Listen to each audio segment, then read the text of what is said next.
ADAS level 1, ADAS level 2. Beza dia?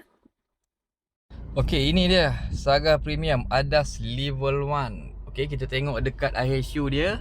Okey, tu ada ADAS tu. Okey, kita tengok bahagian setting untuk Lane Change Assist LCA. Bila kita on, okey, contoh kita terkeluar pada lane putih, dia hanya warning sahaja, bunyi sahaja. Okey, beeping macam tu. Okey, kita tengok ADAS level 2 pula.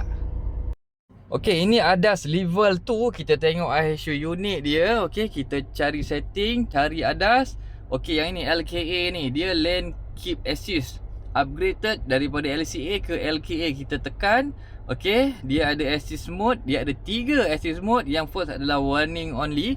Contoh kalau korang dah terlanggar lane putih tu, dia just warning sajalah ataupun beeping saja. Lepas tu dia ada departure prevention ni. Contoh korang hampir terkeluar daripada lane putih tu, steering tu dia akan bagi kita alert macam ni.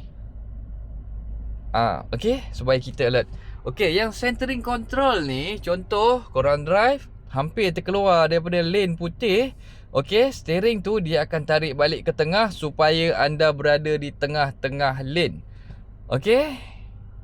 Okey, sebelum korang judge a book by its cover, datang sendiri dekat showroom ni, cari saya, contact saya. Untuk test drive, korang boleh rasa ADAS level 1 and level 2.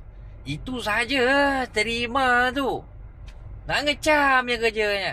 Hey.